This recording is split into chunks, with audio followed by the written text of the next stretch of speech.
PDG of Rotary District 3000, Rotary Club of Karur, Managing Director of Metro Fabrics, Founding Director of Karur Textile Park, Chairman of CII Karur Chapter. Sir, it's a pleasure requesting you to kindly address the gathering. Please, sir. Thank you. Rotary மாவட்டம் 3231 district governor Rajan Babu மற்றும் முதல் பெண்மணி சாந்தி ராஜன் பாபு நல்ல ஒரு கரவொலியை கொடுத்து ஒரு நல்ல மாவட்ட மாநாடை கொடுத்ததற்காக அவர்களுக்கு வாழ்த்துக்களையும் நன்றிகளையும் தெரிவித்துக் கொள்ளலாம்.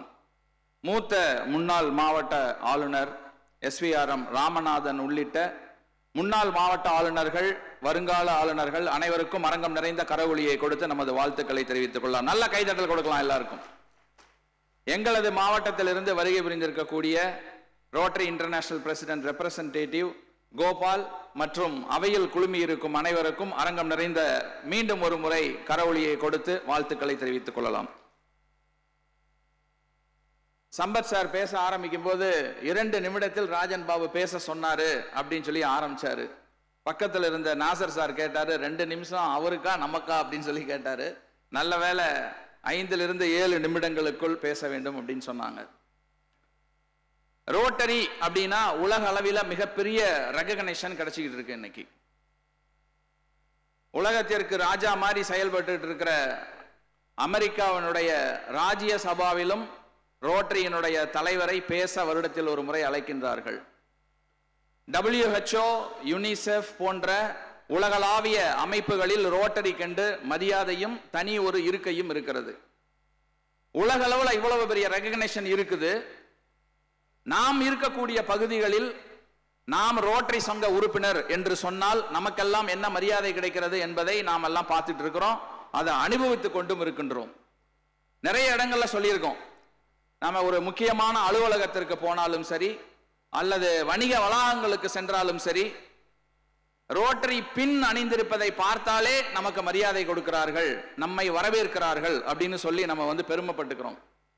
இந்த ரெகக்னேஷன் அண்ட் ப்ரௌட் எங்க இருந்து கிடைக்குது நமக்கு அப்படின்னு சொல்லி சொன்னா, ரோட்டரி மீது நாம் வைத்திருக்கக்கூடிய மதிப்பு மரியாதை, ரோட்டரி மீது இந்த சமுதாயம் வைத்திருக்கக்கூடிய மதிப்பு மரியாதை, இதை இரண்டுமே ரோட்டரி செய்திருக்கின்ற நல்ல காரியத்திற்காக கிடைத்தது என்றால் அது மிகையாகாது. அந்த ரோட்டரிக்கு நல்ல அரங்கம் நிறைந்த கரவொலியை கொடுத்து நமது வாழ்த்துக்களையும் நன்றிகளையும் தெரிவித்துக் கொள்ளலாம். அந்த மதிப்பும் மரியாதையும் கிடைக்கிறது.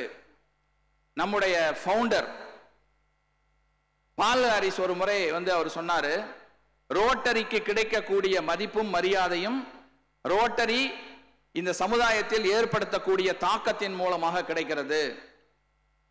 ஆனால் அந்த தாக்கம் அதிகமாக சமுதாயத்தில் தாக்கத்தை ஏற்படுத்துவது ரோட்டரி அறக்கட்டளையின் மூலமாக செயல்படுத்தக்கூடிய திட்டங்கள். ஆனால் அந்த ரோட்டரி அறக்கட்டளை என்ற பெயர் சமுதாயத்திற்கோ ரோட்டரி சங்க உறுப்பினர்களுக்கோ அதிகமாக தெரிவதில்லை அப்படின்னு சொல்லி சொன்னார். அது உண்மைதான். ரோட்டரி அறக்கட்டளையினுடைய திட்டங்களின் மூலமாக நாம் ரோட்டரிக்கு மதிப்பை உயர்த்தி கொண்டிருக்கின்றோம். ரோட்டரி அறக்கட்டளை அப்படிங்கிறது ரோட்டரியினுடைய சர்வீஸ் ஆம் அப்படின்னு சொல்றோம். அப்கோர்ஸ் நம்முடைய அறக்கட்டளை. இன்றைக்கு இந்த சமுதாயத்தில் இருக்கக்கூடிய சூழ்நிலை என்ன அப்படின்னு பார்த்தோம்னா, இன்றும் சென்னையில் காலையில ட்ரெயின்ல இறங்கணும். நாங்கெல்லாம் கரூர்ல இருந்து வரோம், திருச்சியில இருந்து வரோம்னா ட்ரெயின்ல ஏர்லி மார்னிங் இறங்கி ஹோட்டலுக்கு வரும்போது பார்த்தோம்னா இன்னும் ரோட் சைடு நிறைய பீப்புள் படுத்து தூங்கிட்டு இருக்கிறத பார்க்கிறோம். இன்னும் நிறைய கிராமங்கள்ல தண்ணீர் கிடைக்காம கஷ்டப்படுற கிராமங்கள் நிறைய இருக்கு. இன்னும் நிறைய சமுதாயங்கள்ல தொழில் வளர்ச்சி இல்லாம இருக்கு. இன்னும் நிறைய இடங்களில் சமுதாயத்தில் இளைஞர்களுக்கு வேலை வாய்ப்பு இல்லாமல் இருக்கிறது. இன்னும் நிறைய சமுதாயங்களில் சில குறிப்பிட்ட நோய் அதிகமாக வரக்கூடிய சூழல் இருக்கிறது. இன்னைக்கு இருக்கிற சமுதாயம் அப்படித்தான் இருக்கு. அது நாம் இருக்கக்கூடிய பகுதிகள் மட்டுமல்ல, உலக அளவில் இருக்கக்கூடிய அத்தனை சமுதாயத்திலும், அது அமெரிக்கா ஆகட்டும் அல்லது யூரோப் ஆகட்டும் அல்லது ஆஸ்திரேலியா ஆகட்டும், எல்லா பகுதிகளிலும் எல்லா சமுதாயத்திலும் ஏதோ ஒரு குறை இருந்து கொண்டுதான் இருக்கிறது.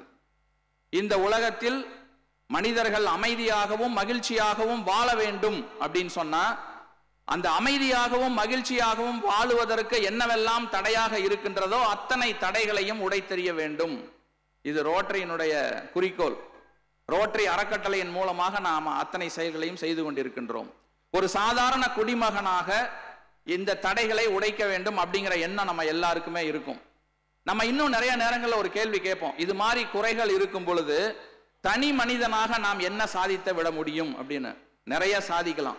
எப்படி சாதிக்கலாம் அப்படின்னா, ஒரு தனி மனிதனாக ரோட்டரி என்ற அமைப்பில், ரோட்டரி அறக்கட்டளை என்ற அமைப்பின் மூலமாக ஒன்றிணைந்து நாம் சமுதாயத்தில் இருக்கக்கூடிய குறைகளை நீக்க வேண்டும் என்று நினைத்தால் எவ்வளவு பெரிய குறையாக இருந்தாலும் நம்மால் நீக்கிவிட முடியும்.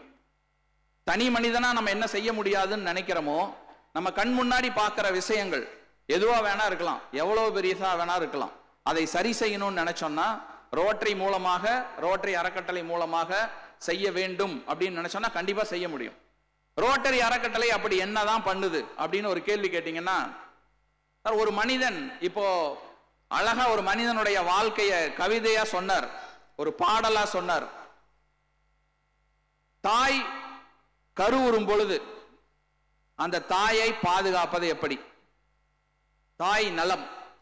அந்த குழந்தை பிறந்த உடனே அந்த குழந்தையின் நலம் எப்படி பாதுகாக்கப்பட வேண்டும்?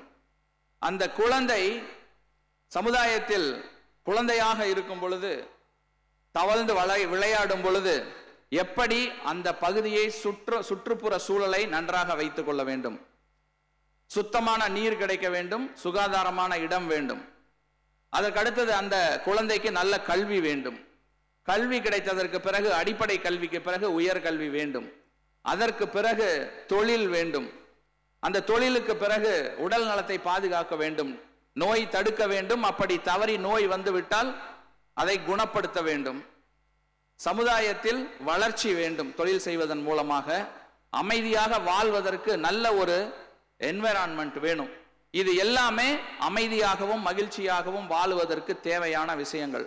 ரோட்டரி அறக்கட்டளையினுடைய நோக்கம் 7 ஏரியாஸ் ஆஃப் ஃபோக்கஸ் இதுதான் சொல்லுது. Maternal and child health, water and sanitation, disease prevention treatment, basic education and literacy, local economic development, peace and environment. இந்த 7 நோக்கங்களை கொண்டு ரோட்டரி அறக்கட்டளை நமக்கு செயல்பட்டு கொண்டிருக்கின்றது. ரோட்டரி அறக்கட்டளையில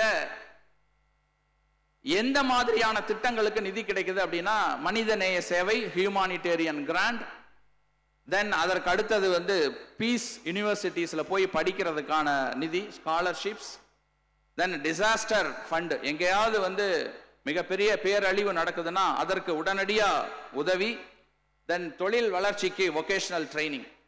மிக அழகாக நிதிகள் வகுக்கப்பட்டு இந்த 7 ஃபோக்கஸ் ஏரியா, நான் சொன்ன மாதிரி வாழ்க்கையில தேவையான அத்தனை விஷயங்களையும் இருக்கக்கூடிய குறைகளை நிவர்த்தி செய்வதற்கு ரோட்டரி அறக்கட்டளையில் நிதி இருக்கிறது. இந்த திட்டங்களை ரோட்டரி மிக சிறந்த முறையில் ரோட்டரி அறக்கட்டளையின் மூலமாக நிறைவேற்றி கொண்டிருப்பதால் ரோட்டரி அறக்கட்டளைக்கு கடந்த 16 வருடங்களாக சேரிட்டி நேவிகேட்டர் அப்படிங்கிற அமைப்பு 4 ஸ்டார் ரேங்கிங் கொடுத்துட்டு இருக்காங்க. சார் 4 ஸ்டார் ரேங்கிங்னா என்ன? அது என்ன 4 ஸ்டார் அப்படின்னு கேட்டீங்கன்னா, ஸ்டார் ஹோட்டலுக்குலாம் 1 ஸ்டார் 2 ஸ்டார்னு 5 ஸ்டார் வரைக்கும் ரேங்கிங் இருக்கு. அது மாதிரி சேரிட்டி நேவிகேட்டருக்கு 1ல இருந்து 4 வரைக்கும் ஸ்டார்ஸ் இருக்கு. 4 தான் ஹையஸ்ட் ரேங்கிங். அது மட்டுமல்ல, 16 வருடங்களாக 4 ஸ்டார் ரேங்கிங் வாங்கிக்கிட்டு இருக்க ரோட்டரி அறக்கட்டளை, அவங்க பாயிண்ட்ஸ் சிஸ்டம், 100 பாயிண்ட்ஸ், அதுல 90க்கு மேல போனாவே 4 ஸ்டார் கொடுத்துருவாங்க. ரோட்டரி அறக்கட்டளை தொடர்ந்து பல வருடங்களாக 100 பாயிண்ட்ஸ் வாங்கிட்டு இருக்காங்க.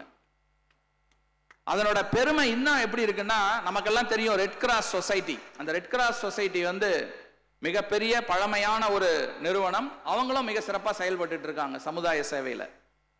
அவங்க ரெட் கிராஸுக்கு கூட 4 ஸ்டார் ரேங்கிங் இருக்கு. ஆனா அவங்களுக்கு 100 பாயிண்ட்ஸ் இல்ல. ரோட்டரி அறக்கட்டளைக்கு மட்டும்தான் 100 பாயிண்ட்ஸ் இருக்கு. அப்படிப்பட்ட பெருமையான ஒரு ரோட்டரி அறக்கட்டளை யாருடைய அறக்கட்டளைனா நம்முடைய அறக்கட்டளை. ஆஸ் அ ரோட்டேரியன்ஸ், ஒரு ரோட்டரி சங்க உறுப்பினரா அல்லது ரோட்டரி சங்க குடும்பத்தில் இருக்கக்கூடியவர்களா ரோட்டரி அறக்கட்டளையினுடைய செயல்பாடுகளில் நம்மால் எவ்வாறு ஈடுபட முடியும் அப்படின்னு கேட்டீங்கன்னா, முதல்ல ரோட்டரி அறக்கட்டளையினுடைய திட்டங்களை பற்றி தெரிந்து கொள்ள வேண்டும், அதனுடைய நோக்கங்களை பற்றி தெரிந்து கொள்ள வேண்டும். இரண்டாவது, நம்மால் முடிந்தவரை ரோட்டரி அறக்கட்டளைக்கு நிதி கொடுக்க வேண்டும். நம்மால் முடிந்தவரை தொடர்ந்து ரோட்டரி அறக்கட்டளைக்கு நாம் சார்ந்திருக்கும் சமுதாயத்திலிருந்து நிதி திரட்டி ரோட்டரி அறக்கட்டளைக்கு கொடுக்க வேண்டும். அதற்கு பிறகு நமது சமுதாயத்தில் இருக்கக்கூடிய குறைகளை கண்டறிந்து அந்த குறைகளை சரி பண்ணுவதற்காக, அந்த குறைகளை நீக்குவதற்காக ரோட்டரி அறக்கட்டளையின் மூலம் நிதி பெற்று அந்த திட்டங்களை நமது சமுதாயத்தில் நிறைவேற்றி நமது சமுதாயம் அமைதியாகவும் மகிழ்ச்சியாகவும் வாழுவதற்கு ஒரு சூழலை உருவாக்க வேண்டும். நண்பர்களே, ரோட்டரியினுடைய நோக்கம் இந்த உலகத்தில் அமைதியாகவும் மகிழ்ச்சியாகவும் வாழும் சூழல் உருவாக வேண்டும். அதற்கு தடையாக இருக்கக்கூடிய அத்தனை விஷயங்களையும் நாம் நீக்க வேண்டும் என்பதுதான். ஒவ்வொரு சமுதாயத்தில் இருக்கக்கூடிய ரோட்டரி சங்கங்கள் ரோட்டரி அறக்கட்டளைக்கு நிதி திரட்டி ரோட்டரி அறக்கட்டளை திட்டங்களை சிறப்பாக நிறைவேற்றினால் ஒவ்வொரு சமுதாயத்திலும் அமைதியாக மகிழ்வாக வாழும் சூழல் வரும். ஒரு காலத்தில் உலகம் முழுவதும் அமைதியாகவும் மகிழ்ச்சியாகவும் வாழும் சூழல் வரும். அதுவே நமது ரோட்டரியினுடைய நோக்கம். ரோட்டரியினுடைய மதிப்பும் மரியாதையும் இன்னும் இந்த உலகத்தில் உயரும் என்று கூறி ரோட்டரி அறக்கட்டளையினுடைய பணி சிறக்கட்டும். மாவட்டம் 3-2-3-1 இன்னும் அதனுடைய பெருமைகளை வளர்த்தி உயர்ந்த இடத்திற்கு செல்ல வேண்டும் என்று வாழ்த்தி வாய்ப்புக்கு நன்றி கூறி நிறைவு செய்கின்றேன். நன்றி.